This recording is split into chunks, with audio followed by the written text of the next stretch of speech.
First off, thank you everybody for taking time on your Thursday and joining us. I appreciate it greatly, and I know Mike does as well. Yes. I'm Caitlin, for those of you who don't know who I am. Mike. Hey guys. Hello. Hey. So before we get really started, if you guys just want to take the time to introduce yourselves, who you are, where you're from, and what your role is, that would be a great place to get started. Sure, I can go first. Should I go first? Go, Max. Sure. Okay, cool. I'm Max Fennell. I'm a professional triathlete now doing more obstacle course racing events. And I am the co-chair of OAOF, Overcome All Obstacles Foundation with Rea. And yeah, nice to meet everyone. Awesome, nice to meet you as well. And my name is Rea. I'm an OCR athlete, but also compete in a lot of other mountain sports.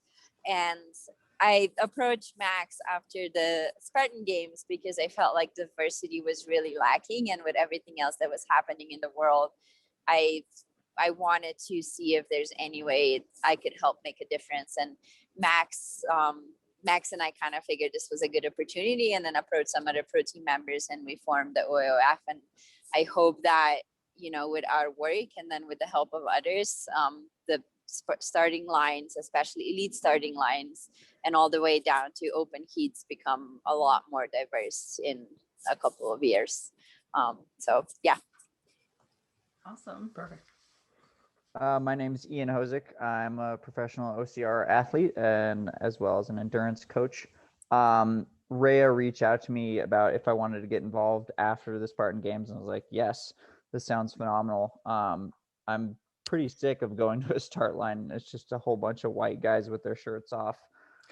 And that's the photo, and that's not diverse, and that's not what the States is or the world is at all. So I really want to help bring more people into the sport who may not have the opportunity or may not even know it exists, and provide that for everyone if they want to do it. Yeah, absolutely. I know that when we first saw it pop up, Caitlin has a background in education. I have a background in behavioral analysis, and we were super excited that this is a thing because it is something that's needed. And there was a lot of comments in there, which we'll get to later, that weren't. There's a lot of support, and then a lot of unfortunately expected otherness too. Yeah. So all the more reason why this is needed in our sport, definitely. Absolutely. And I totally agree. Yeah, I was reading through some comments today, and they're either like super pro, like this is awesome, and other people were just like terrible. And I'm like, oh my gosh, like I can't imagine. But yes, we will get to that later. So it sounds like, Rea, you were the masterminds behind OAOF. Is that correct? Max and I kind of. Max, go.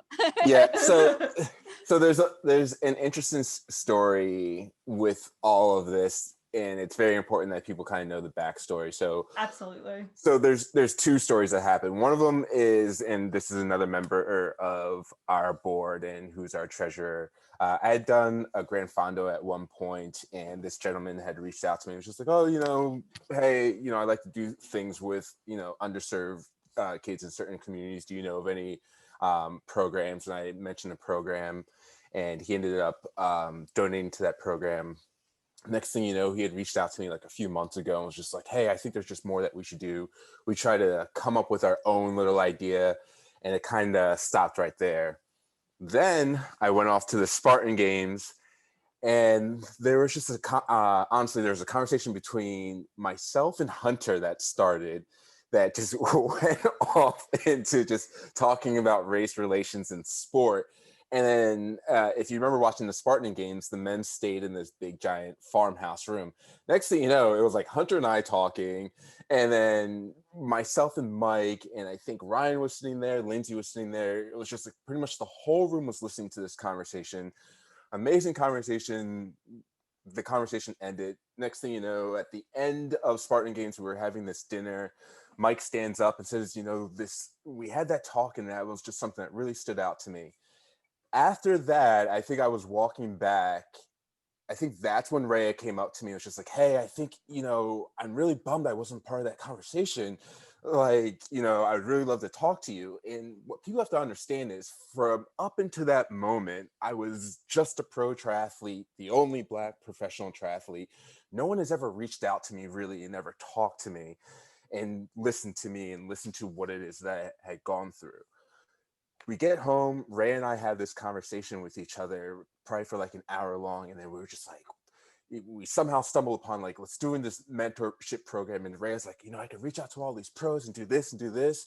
And that's how this was started, was very organically, very from just these organic, very, very important conversations. But what people don't understand is I never had those conversations. I never had pro triathletes reach out to me the way that obstacle course race athletes had reached out to me. And I even said that on our first or second meeting to everybody. I was like, guys, I've been a pro, I've been in the sport of triathlon for 10 years and no one has reached out to me. I've never gotten on a Zoom call. I think it was probably like 8 or 9 of us the first couple calls. And I was just like, my mind the whole time, I was just sitting there just being like, man, like this is out of this world. I can't believe this is happening.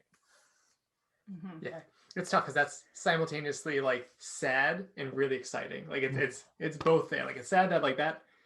But it took 10 years for that conversation to happen. Yeah. But I think it's exciting that it happened in the world of obstacle course racing, because I think it's a place where everybody feels kind of like a family and it's more of a community. And so go ahead. Yeah, and also like starting this conversation now, not starting it, but like really amplifying this conversation now will help the younger generation, right? So they grow up in a world where it's being talked about more. So I think that's huge. Absolutely. It kicked me off a little bit earlier, so I didn't hear exactly the end of Max, but I wanted to add something that when I then reached out to, Lindsay and Ryan and other pros, it turns out that all of us actually had like little bits and pieces of this conversation with, Nathan and Spartan and everybody else. So I feel like it was just repeated so many times that it kind of came to this point where we actually formed something and moved the idea forward. So I certainly wasn't the first one that, talked about it. Max, that wasn't the first time he had an idea to do something with Eric. And it was just kind of like little and little, it kind of came together to finally form something that might make a difference. Absolutely. And I love that you said it formed kind of like organically, like it was just like a conversation that you just happened to have. And the fact that Mike Wardian was thinking of it days later and then Rea approached you, like I think it's something that's on a lot of people's minds, but they just don't know the right way to go about bringing the awareness and bringing it up in a conversation.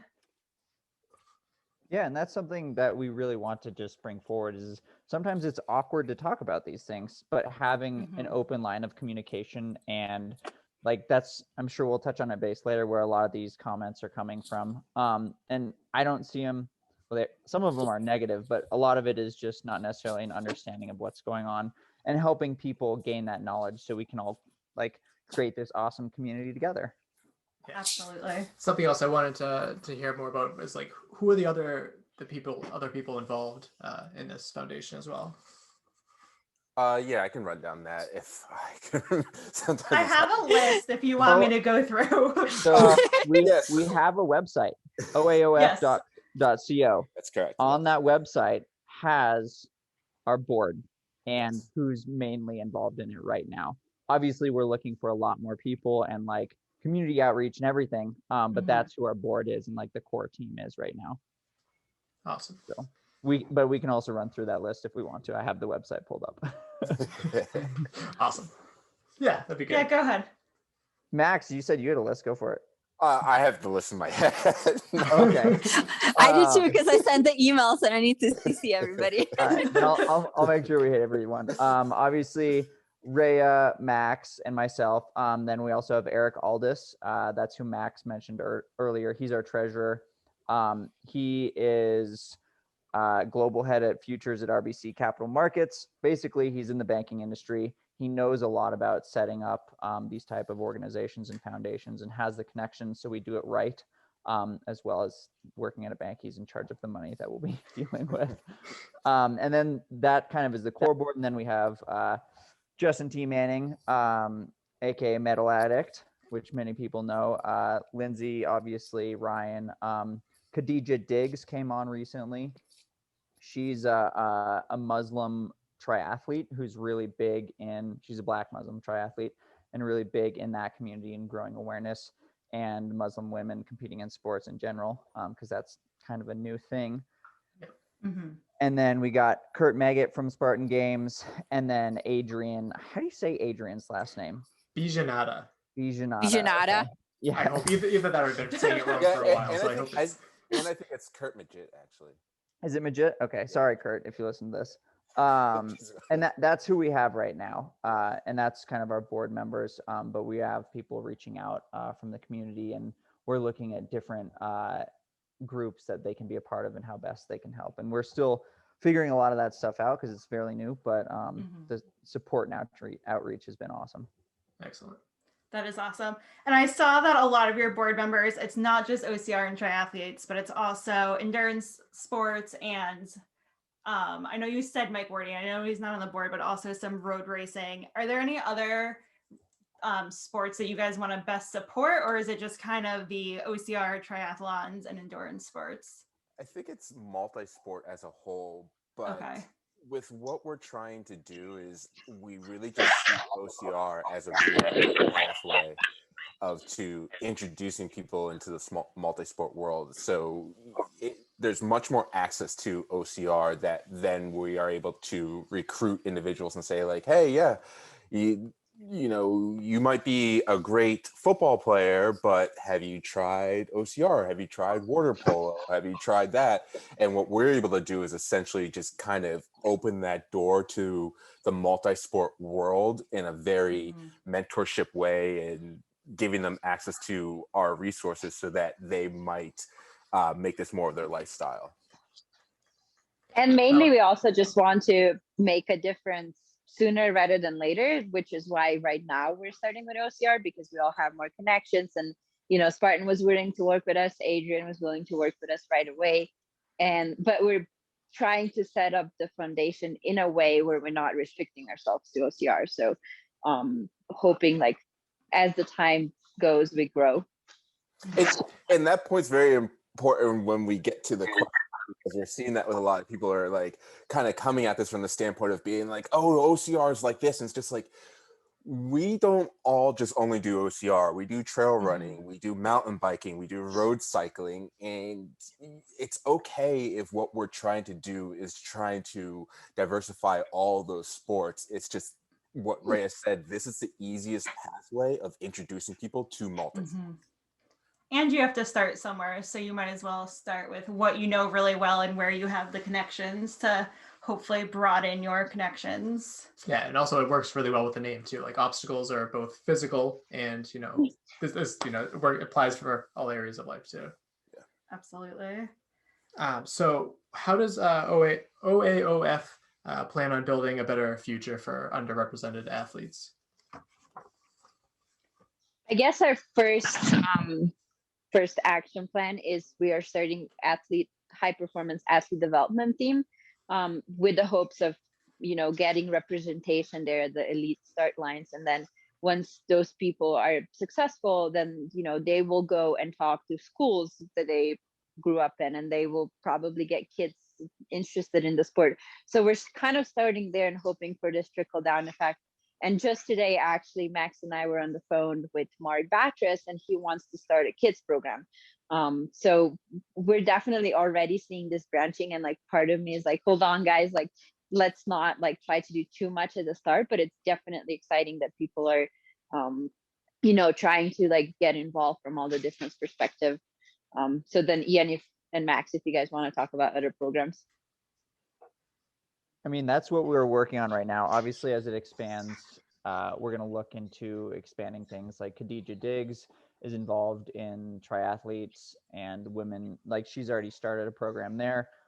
So possibly working and doing like a partnership thing in the future with them, depending on how it rolls out. And I mean, we're looking like Ray mentioned, trickle down effect.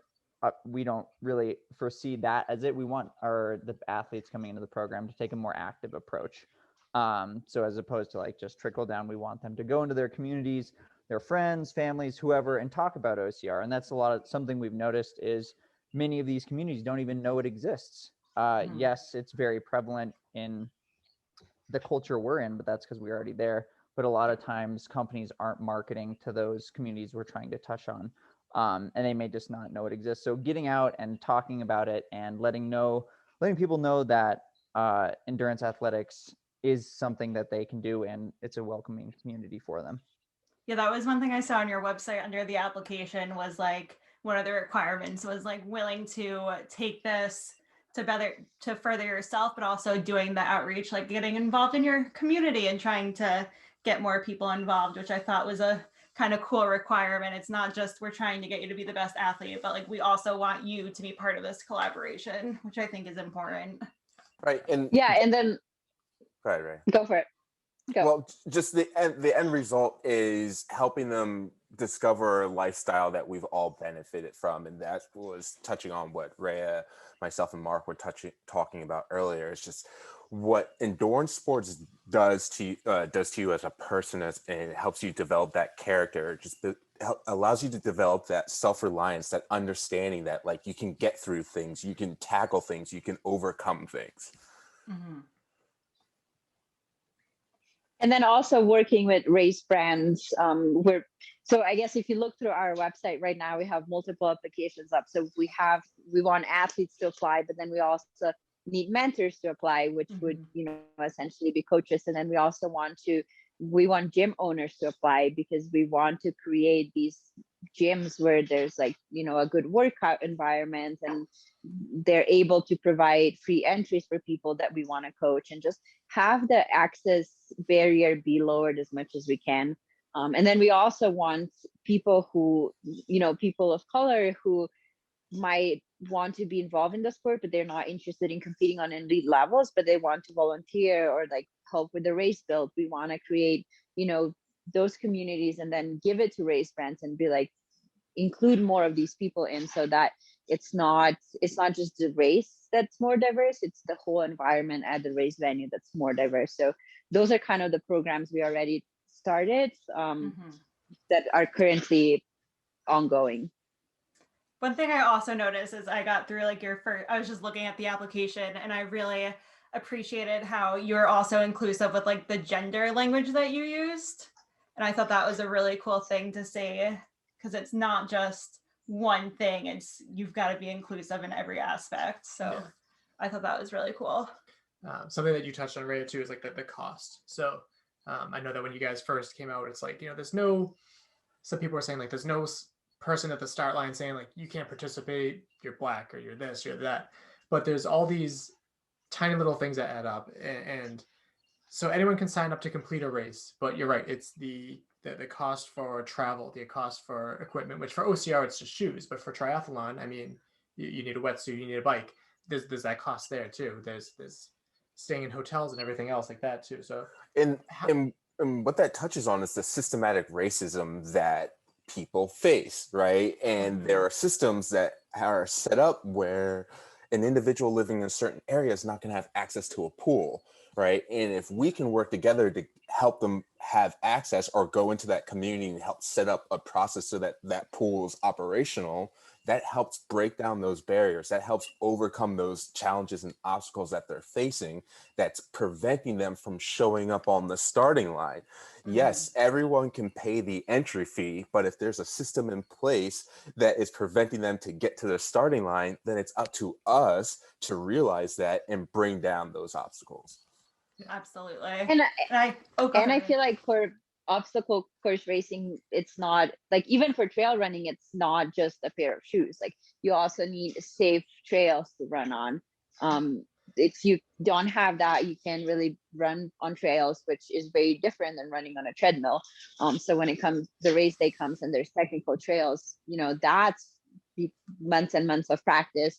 And then if you don't have access to a gym, you can't really carry heavy things around. You can't do pull-ups. You can't train everything else that's included in the OCR. So I feel like there is a lot more that people realize that's the barrier to entry.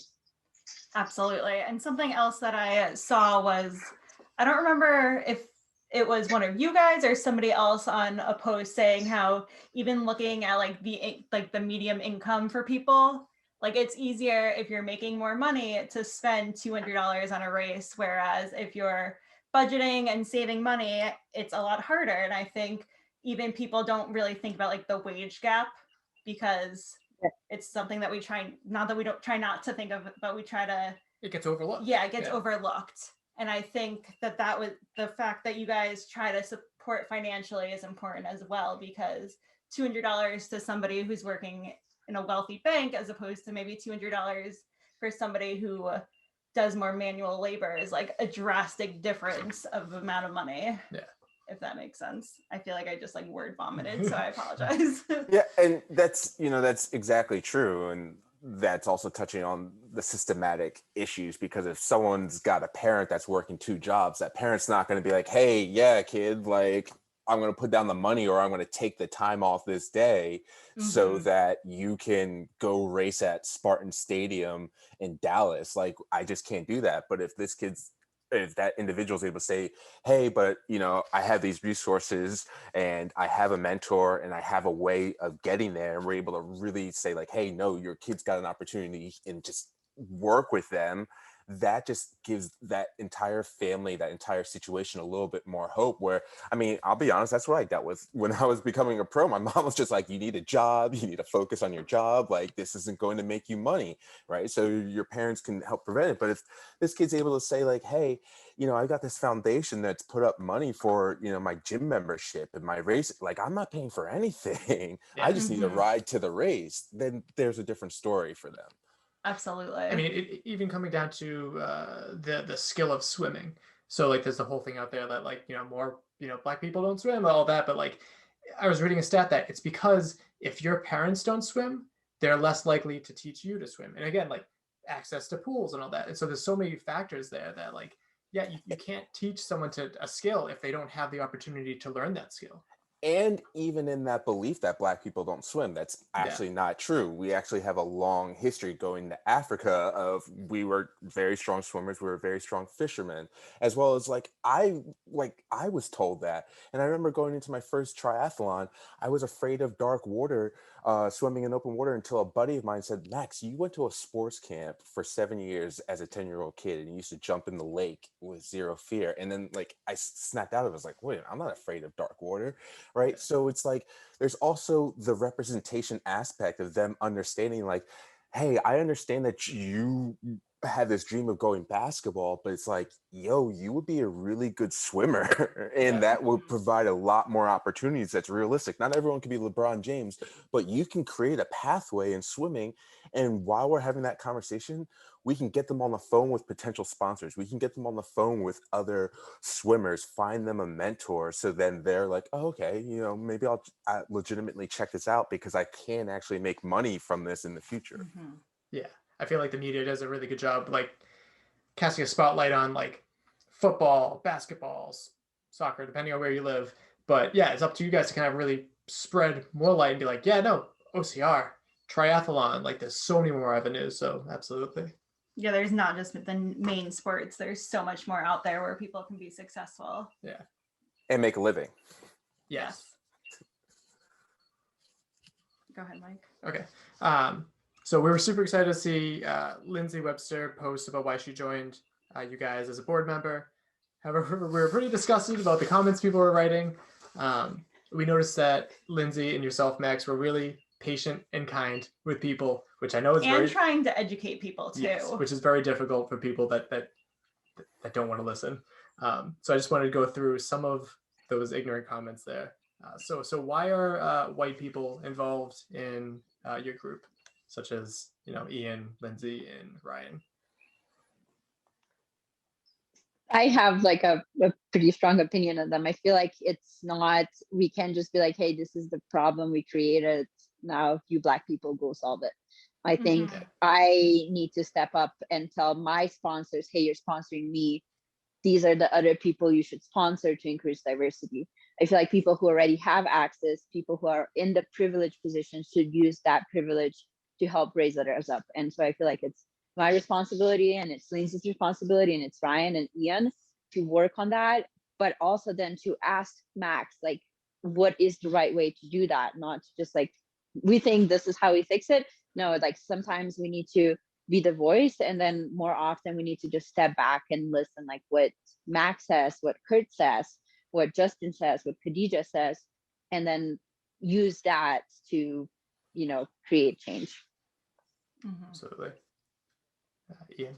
I would agree. I mean, it's been going on for centuries, and the white class essentially was the people who created the problem, and that's not cool. I would like to play my part in trying to help fix the problem. And definitely what Rea said as well. Like I also don't know the best way to go about it, so this is a big learning process for me. I brought up a question in one of our board meetings. Like, I don't know what the best way is to interact with a young Black youth coming from a low-income neighborhood. Like, I don't have a lot to relate, and I'd really love to learn how to communicate with them.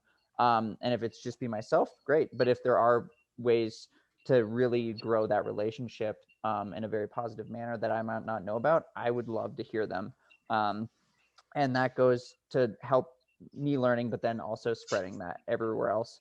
So the community can know more and understand more, so we can really bridge that gap and make it feel like a more welcoming place, instead of just saying, oh, anyone can come join, but anyone can come join, but doesn't mean they're going to. They may not know about it. They may not want to. Yeah. And I'll add to that from my experience of working with everyone is that there's also a level of healing that happens, because it's very rare for a Black or brown person to be able to speak and say, here's how I've been hurt, and here's how I feel like I'm being judged, and here's the experiences that I've gone through, and to have a white person legitimately listen and not be defensive or come back and say, no, you're wrong, but just listen and be like, okay, I can hear that and I can work on that. And then that then gives a level of healing to me, because I'm like, I feel like these people see me. I feel like they hear me. And then that just validates the things I've always felt that I haven't been able to express to people. Yeah, and I think if like there's one word that like people really need to take away from this, it's the word listen.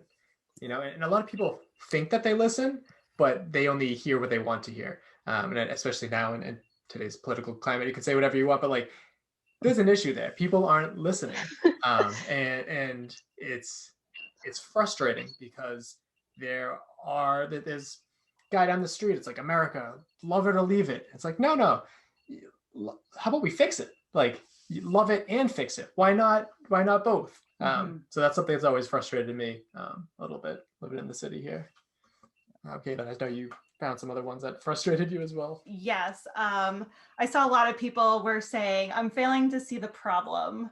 And they were just kind of like, is there really a problem? Like, and I was just like, how, like, as a person, I'm not an elite athlete. I'm a white female. And I'm just like, how do people not see that there is a problem with going to a race and looking around and being like, oh, all these people look like me. All these people talk like me. All these people are speaking my language. Like, and Max and I only went on Lindsay's post from today as I was eating breakfast. I was like scrolling. I'm like, oh, look.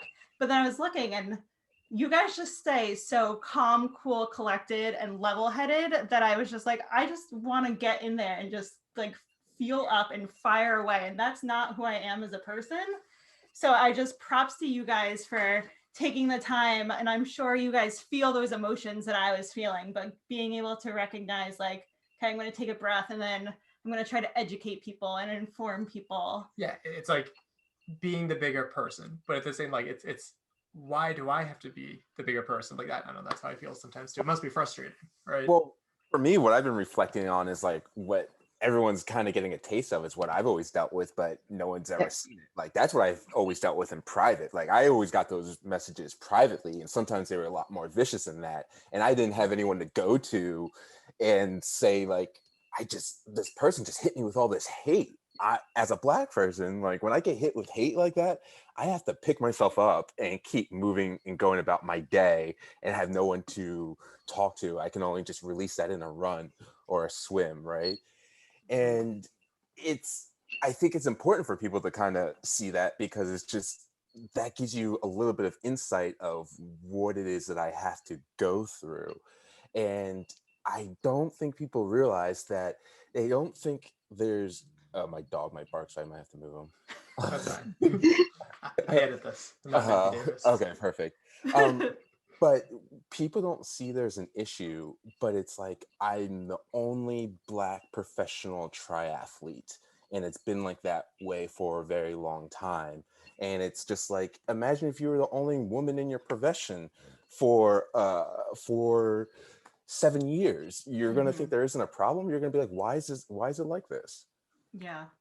Yeah, no, that's a And good I feel point. like in terms of like comments and everything and how we're like responded very calmly, I made that first post for OAOF a while back and I got so much hate I didn't expect on it. And Yeah. before then, I've never gotten any hate. Like that was the first time people were really mean in comments. And the first thing I did was I texted Max. I was like, Max, I don't know what to do.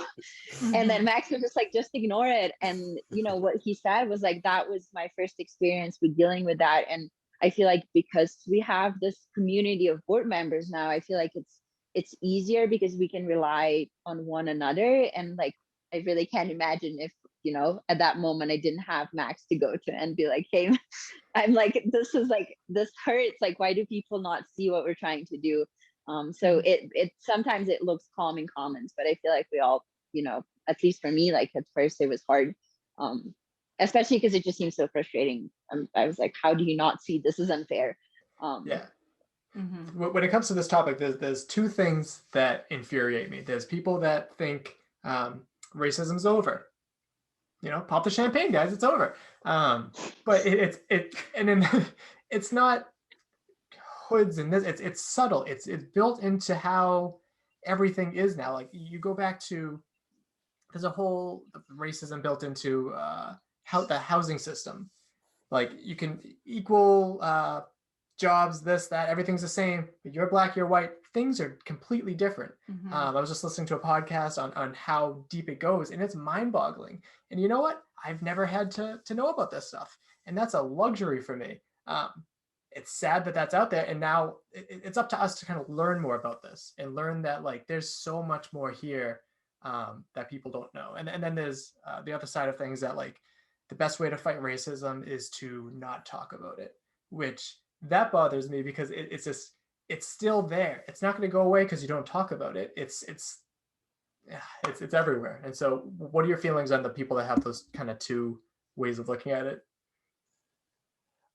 I wonder if I'm kind of at the point where I'm kind of numb to it, because it's just like, I dealt with it so much that now I'm just like, like I just have the ability to just kind of block it out, and it just doesn't ruffle me, which is why I kind of said at the Ray. And it was kind of funny because actually Lindsay reached out to me too, and I was just and I saw this comment and I was just like, man, you they're dismissing the healing that I'm going through. You don't understand the story of how this happened, and you're not understanding who I am in this story and how they're listening and understanding like, hey, we need to do something now.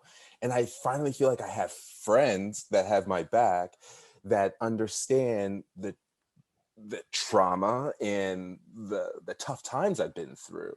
So what they're saying is, hey friend, I understand you've gone through some tough times, but let's make it so that the next person that looks like you and is coming up behind you doesn't have to go through that. And what I'm saying is that's how I'm going to heal, is if I know that the people coming up behind me, it's just like they're getting sponsors and race entries. And if in 18 months we're like looking at nationals and OCR and we're like, yo, that's a diversified starting line, like that's going to be a big deal, because it's like we look at track and field, we know it's possible, right? We see the diversity, but someone has to step up to the plate and grab some people's hands and show them the way, because they are going up a mountain with no shoes on. They might only have a pair of shorts. It's freezing cold outside, and someone's throwing snowballs.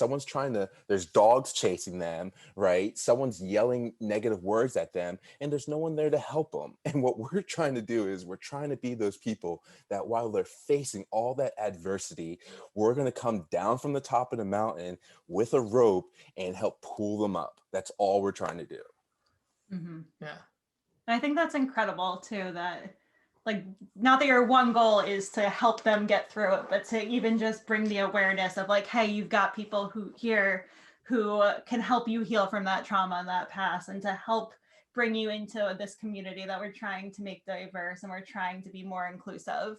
And I think that that's really important what you guys are doing. And I appreciate like having this conversation. I know it's something that Mike and I were both super excited about, but I was just kind of like, I was like, how like racism is such a hot, not, I don't want to say like a hot topic, but it's such like it's everywhere. I work in a really diverse school system and you work in diverse cities, and it's something that like we see it every day, but it's never talked about. So it's like, it's going to be really interesting to be able to have these kind of conversations, because it's not a conversation that we have, even though we're constantly working with people of color and people of all different backgrounds. So I appreciate having this conversation. And I wanted to touch on one thing kind of along those lines to Mike's original question, but like part of it is it's become a politicized thing. And I don't want to go full political on it, but like with the past 4 years of our presidency and like the whole politically charged environment across the US in general, it's not a political topic, but it has become politicized. And you get these groups of individuals who have differing mindsets. And even though they may not believe it, they're just going to lump it in because that's the rest of their group and that's what they believe. And I think we're seeing, like, obviously the election just happened and then the whole transition of power is happened. It happened. It's not happening. It's happened. That's something Thank to you for clarify. correcting that. Yeah. And it's still on everyone's mind. So I think we're seeing a lot more of that coming through as well. That's my belief on it. And I can't say for sure, but with that being the case and where we are politically, that's shifting over. Whereas some of these people may not have those beliefs or bring it up in a normal day-to-day. They might understand that systematic racism is a thing, or they might really come to terms with it easier. Mm-hmm.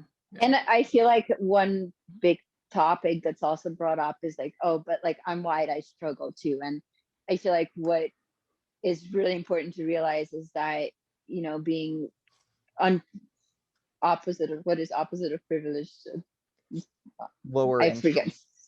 Yeah, well, underprivileged. the fact underprivileged doesn't mean that you didn't, like, being privileged doesn't mean that you didn't struggle. It just means that one of those struggles wasn't because of the way you look. And I feel like that's what people are sometimes missing. Like, we're not saying that because of, you know, because you're white, you didn't have struggles, life wasn't hard for you. It just means that because you're white, the skin color wasn't one of the contributing causes of that struggle. And obviously we're not going to fix the world. We're not going to have, you know, everything now be equal. But I feel like those are the first steps that we need to take.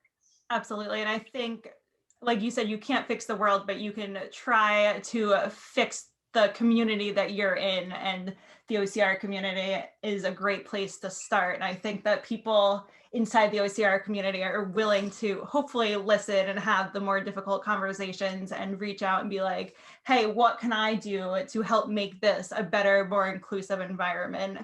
And that's another question that I actually had for you guys. So if you're not an elite athlete, like how can everyday athletes or the people who go to Spartan races on the weekends make sure that they're being inclusive on the course and in the race venue, and also like help make it more diverse?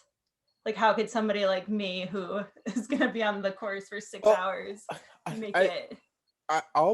I'll just share from my personal experience that, like, hey, from me stepping into the OCR world, I will say that you guys are very welcoming, right? Like right now, from the very few OCR Spartan races I've gone to, living out here in California, my feedback has always been like, oh my gosh, it's so easy to talk to people, right? So the community as a whole is a very family-oriented community. One of the things that we're just trying to point out is that at the highest level, right, it's not so much diverse and inclusive. So whereas, like, you know, people that are showing up to do a Spartan race, yes, it's going to be diverse for you. It's welcoming, it's a family oriented, but remembering that as we go up in ranks, it's not necessarily the case. And you know, what I encourage people to do is to keep doing that, right? Keep talking to people. And when you talk to someone that doesn't look like you, going back to what you said, is listen to them, listen to their story, hear what they're about, get to know them, and just really listen without taking anything from it or thinking like, oh, I'm actually listening to, you know, a diverse person's point of view, like I'm doing good. Just no, like keep that family energy, and that's what's going to lead to more inclusivity. Is if the same way when I show up to an OCR race, I'm like, man, this is like a family atmosphere. That's what's going to allow when we bring these other athletes, if they have that same experience, they're gonna be like, man, this is a welcoming community. Because honestly, when I started out in triathlon, and even sometimes in triathlon races, I go to a race and it's just like people still look at me like, who's this black guy? He probably can't swim. And then like I end up winning the race, right?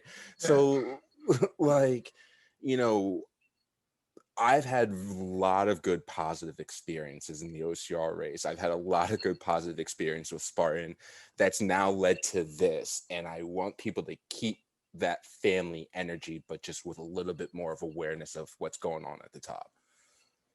And I feel like that kind of goes back to the previous question of people saying this isn't a problem. And I feel like it's not a problem within the community and a being welcoming community. It's more of a problem that once you get to the point where you have to have spare time, spare income, spare resources to, you know, have coaches, to have extra time to train, to have all of those extra things you need to be at elite level, that is where it becomes a problem. And that's more of a result of systemic racism than it is of, you know, each individual at a race interacting with everybody else. And I feel like that's where we really want to step in. So I remember seeing another comment where it was saying like, oh, it's a numbers game. Like, you know, minorities in the population are represented because like there's minorities in the elite obstacle course racing. And it's just kind of like, are you saying that there's 99.9% white people in all of the United States? Because that's what I'm seeing on the start line. So that's something else that bothered me, of like, well, minorities there. It's the same thing, but it's not. That was another thing that bothered me. Pissed me off. So it would be great if we had actual percentages represented, because that would mean there's more than zero. Yeah. A significant number more than zero. Absolutely. And back to because there was another comment, stop politicizing sports, which again, I think we made it abundantly clear, like this is not a political issue. It's a human rights issue. Like it's not opinions that like things are different. It's factual. Things are different. So what can we do to make things, I mean, they're also trying to like politicize maths, but like science is objective. This is objective. Like, and it's business as well, because if us as professional athletes want to make money in these endurance sports, they're not going to make money until the starting line is diverse. If you look at the major sports that everyone watches, you watch them, but you're not aware of that they are diverse in the people, that are diverse in the skill. That's why we enjoy watching it. That's the competition. So if the starting lines aren't diverse, it's not going to appeal to the masses. And if it doesn't appeal to the masses, then those of us that want to make a living at this sport are going to keep scraping by. But if we diversify the starting line, and then we've got all these ad dollars coming in, and we've got all these sponsorship dollars coming in, then those of us that want to make a living at this sport are going to start reaping those benefits. Yeah. And you'll also influence sorry. Go ahead. I 100% disagree with the fact that politics and sports shouldn't be mixed, because politics makes policies that keeps people out of sport. So it's, I don't know, to me, it's anything is a political issue where, you know, a certain group might not have access because of the current policies that are in place. Yeah. And these are the steps that we have to take. I mean, I remember, I wasn't around for it, but like the first woman running the Boston Marathon, that was unheard of. Like, your uterus would fall out like that. And so it's all these people railing against progress. I just hope that progress continues. What was that? I think she jumped in without like registering, if I remember, or she was under. Someone gave her a bib, right? Someone gave her a bib. Yeah. I think she signed up like her initial last name, and it was raining, so she was able to like hide the fact that she was a female. And then that's And a then the famous race picture. and the race director chasing her, being like, "Give me back that bib." Yeah. Yeah. Which, fun fact, like now they're friends, which I read up on, which is kind of cool. But like, it's there's always going to be people shouting like, change is bad, but it's not. We're just trying to even the playing field. Like, I think that's all we want, right? And people don't realize that it is uneven, because if you're up here, you don't notice. I don't know. It's just so frustrating to me. Like, all the Well, people don't and maybe recognize also this. touching on that political issue is that with what Ian said, hey, nothing's going to be taken away from you because we're giving other people an opportunity. Like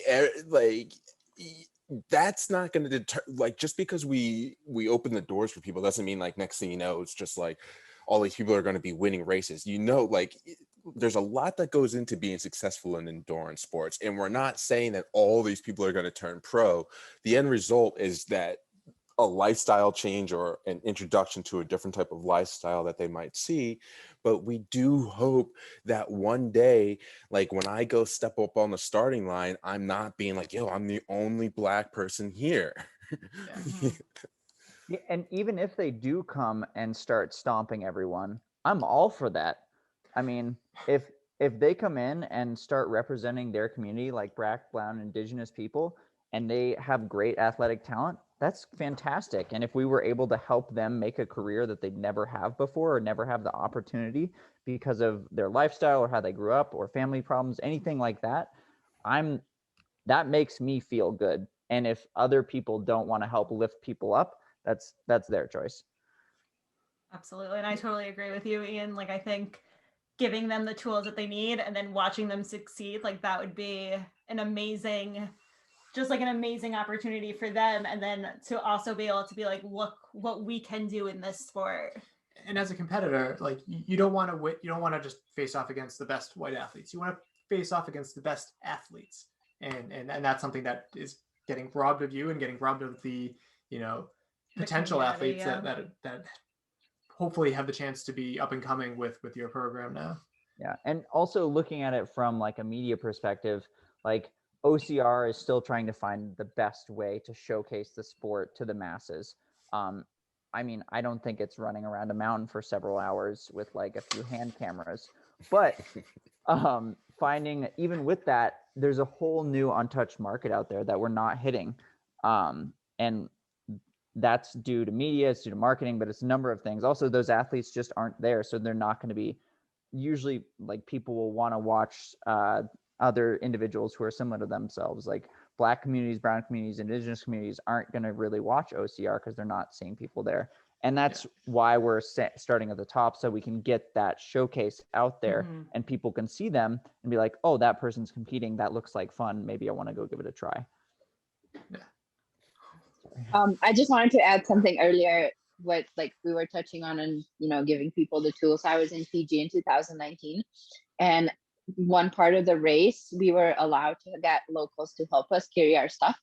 And my stuff was carried by a 14-year-old girl who was barefoot, who was outrunning professional athletes up and down a mountain. And I just thought to myself, and you could pick any 4 people in any village and they would be able to keep up with us or go so fast they'd be smoking a cigarette waiting for us to catch up at the top.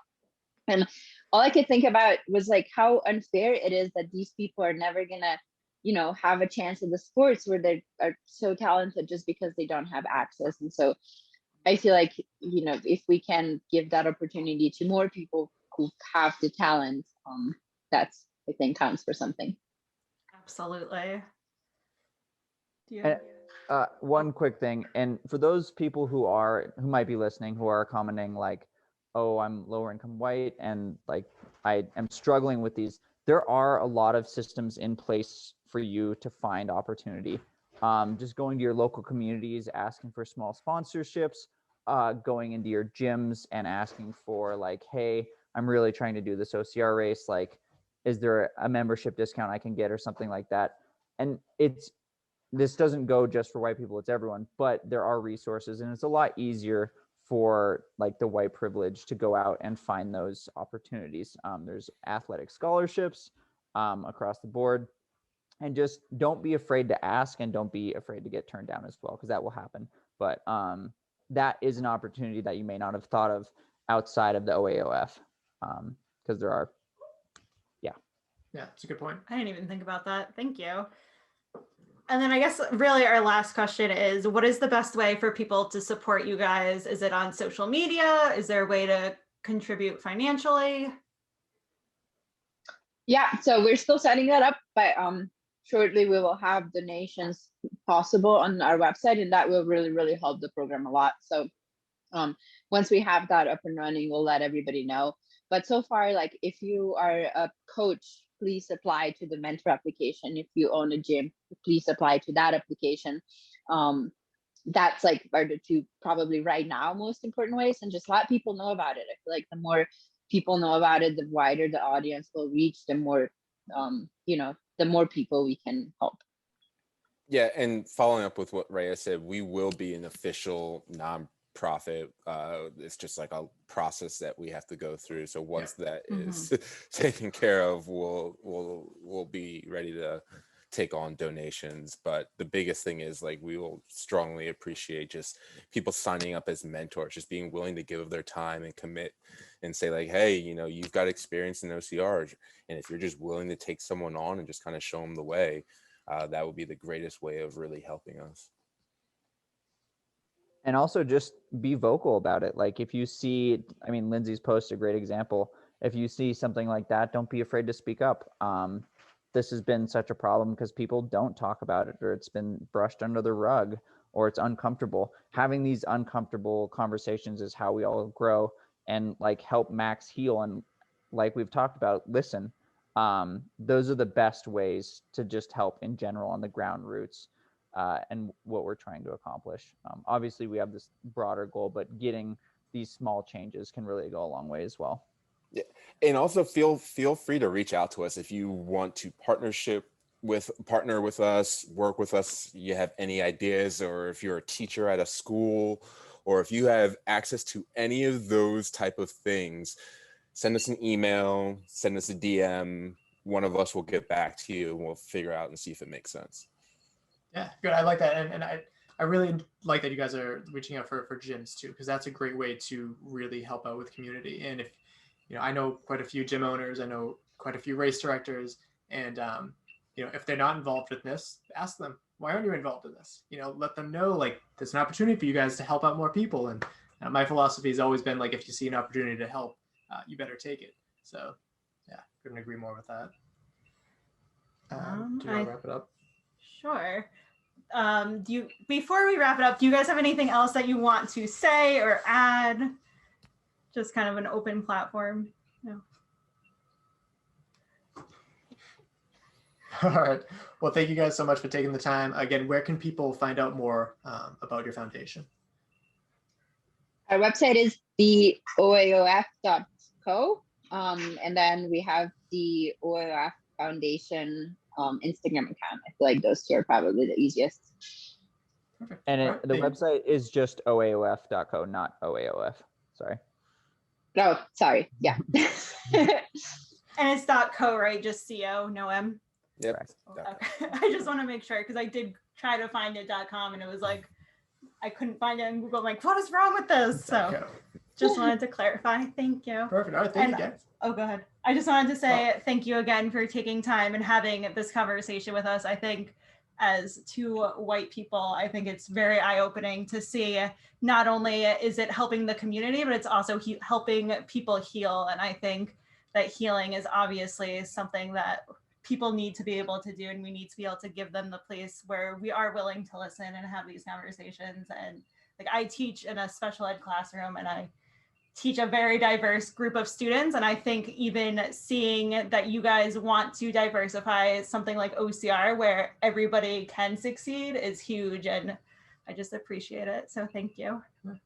I had like a whole big thing planned, but thank you guys for having us on and allowing us like a platform to help spread the word about it. We really appreciate it.